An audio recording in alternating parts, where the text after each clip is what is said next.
we help you master your money. So we're going to go over this post on r/personalfinance where this person asks, how much should one keep in their savings for emergencies? And they say, this is something I've been thinking about since the start of the pandemic. With the recession we're in and more, it seems like a 3 to 6 month emergency fund is no longer enough to get through a rough patch. An emergency fund of 1 year sounds much safer. But at the same time, with inflation, I'm sure that keeping a large amount of money in a savings account would make it gradually worth less over time. Would it be foolish to keep a large amount of money, such as $30,000 plus, in a high-yield savings account for emergencies? So we're going to basically cover a couple things, right? We're going to cover emergency funds in general. We're going to cover basically having an emergency fund that could cover a year's worth of time. And then we're also going to just cover basically, simple personal finance, right? So let's cover their point, right? Where is it okay basically to have a 1 year emergency fund, right? With that weird arrow, right?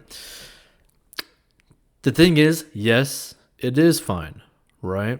It is perfectly fine to have a 1 year emergency fund. The only thing is, you know that you are sacrificing investing, right? And as long as you're pretty much not living in an extremely left-leaning state or country, you're not going to really need a 1 year emergency fund, right? Because here's the thing. This pandemic, it didn't really affect people's money. It's the mandates by specific states that specifically harmed people's personal finances, right? So people got to separate the two. It's not the virus that is hurting people's money. It's the government of each different state, right? Because one state can be doing amazing and another state could do horrible, right? So that's something that you also got to consider too. But at that point, if you're worrying about having a 1 year emergency fund, it might actually be a better idea to simply just leave that state to hopefully find a similar or even a better paying job and not really have to worry about having a 1 year emergency fund.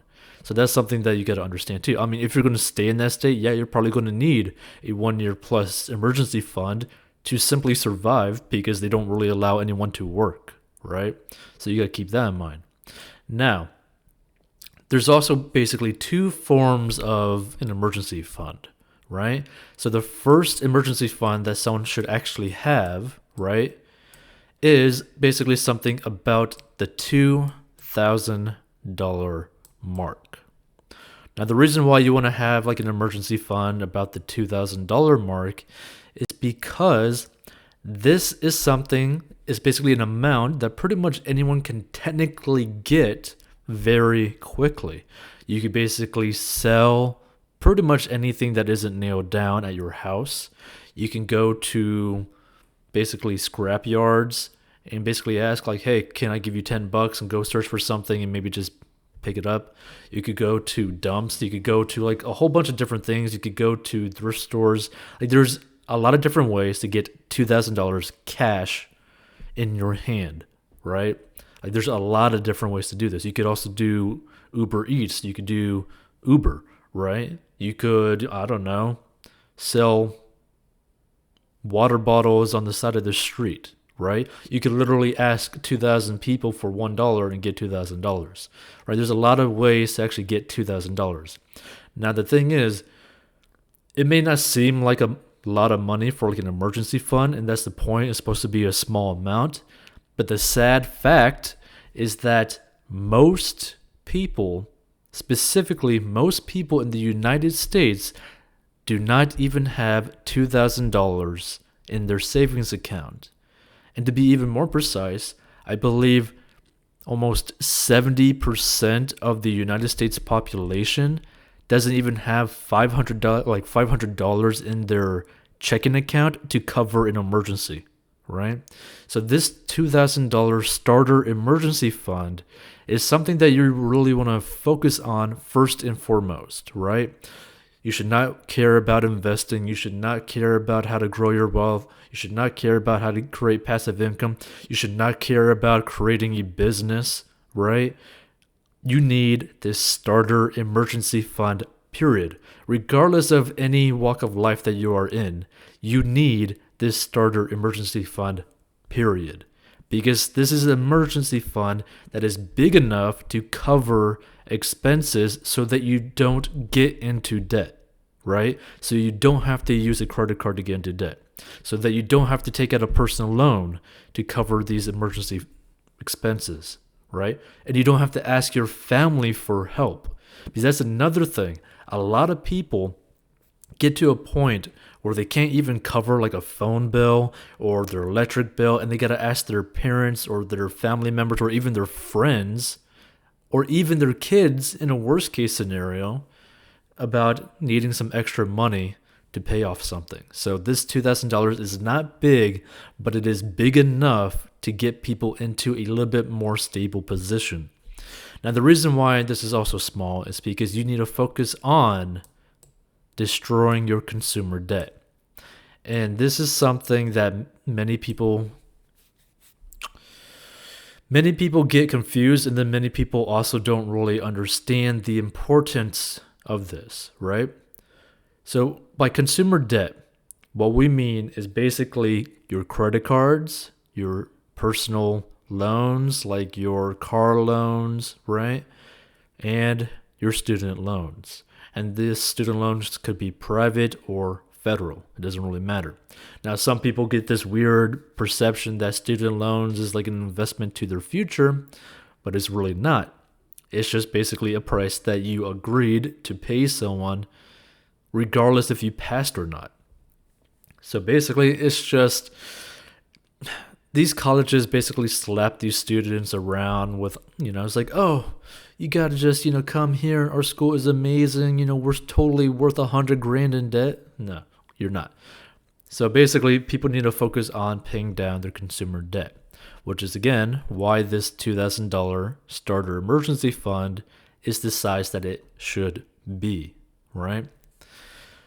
Because this allows you to basically funnel all of your extra money into paying off all of your consumer debt. Because this needs to be your focus, right? Like if you want to have a good financial future, you need to pay off all of your consumer debt, period, right? Or pretty much the banks, the IRS, the government, the colleges are just going to be clapping your cheeks on the daily. Well, technically the monthly, because that's when you got to pay each and every time, right? And then also the collection agencies are going to keep hounding you. So this is something that you really need to focus on, right? Now, once you actually get this checked off and paid off, then you can start working on your actual main emergency fund, right? Now, a lot of people recommend like a 3 to 6 months emergency fund. Now, this is like 3 to 6 months of expenses, right? And the reason why this makes sense, right, is because this is typically how long it would typically take to find another job or to generate income, right? Because you can pretty much get a job doing anything as long as you swallow your pride and think that you're not above doing the work of that job, right? For example, you could have been making, $50,000 working in like a hospital or something, or like as a teacher, right? And then you lose your job and you only got like 3 to 6 months of an emergency fund. Well, let's say that you might be able to be, a garbage man or a garbage lady, right? Pays about the same amount, most likely, honestly. I mean, they probably honestly make around the same amount compared to like a teacher, which is pretty crazy. But most people would not be willing to do that because, one, they don't want to deal with other people's trash. They don't want to feel filthy every day. They don't want to be hauling a whole bunch of weight all around, right? Even though it might pay the exact same amount. And this is the whole pride aspect. Like when it comes to personal finance, you should not care too much about your pride. You need to focus on securing a foundation, a financial foundation that can get you into a place which will free you from any sort of shackles so that you can go and do what you want, how you want, however you want, right? The whole point of personal finance and mastering your money, mastering your finances is so that in the future you can buy whatever you want, you can invest however you want, you can live what kind of lifestyle you ever want without damaging your life, without damaging your situation, right? For example, let's take this, just as an example, right? Let's say that you had no consumer debt and you had no house payment, right? Can you imagine how much fun you would have with all that extra money coming in, right? Just imagine that. Like, let's say that you're making, I don't know, like $24,000 a year, right? Let's just say that, right? So that's like $2,000 a month. And let's say you have no expenses at all, right? Other than obviously like the bare minimum. So let's just say that you spend like $12,000 a year, right? So that leaves you $12,000 left over, like after like your groceries and all that kind of stuff, just like the bare basics. That $12,000 can easily grow to multiple millions of dollars using compound interest from investing. Or that $12,000 could take you on a trip, right? That $12,000 can be something that you donate to your local church if you go to church, right? That $12,000 could be something that you donate to a cancer research charity, right? Having your foundations in a very solidified manner where you don't have to worry about monthly expenses to where it's more than half of your income, it just frees you, right? And this is the whole point of having an okay emergency fund. Now also, this is another thing, right? Again, a 1-year emergency fund is perfectly fine to have, but you should really only have something like that if you're just parking that money for an opportunity to buy a house or something, or if you're living in a state that is most likely going to be locked down again, right? Which again, if you're living in a state that's going to lock down again, it would just be better to move to a different state to actually make certain that you don't even need to get a 1-year emergency fund and you could get a 3 to 6 month emergency fund, right? Because a 3 to 6 months emergency fund is perfectly fine. It's really ideal for most people, right? Because that just allows you to funnel all of your money into investments. And also, think about it like this too. Some of your investments could be in something that is very liquid, right? We could put, for example, an ETF or an index fund, right? Where you just park money into it as a secondary emergency fund, but it's not really an emergency fund, but it still grows potentially to from 6% all the way up to 12 or 20%, depending on how good the year goes, right?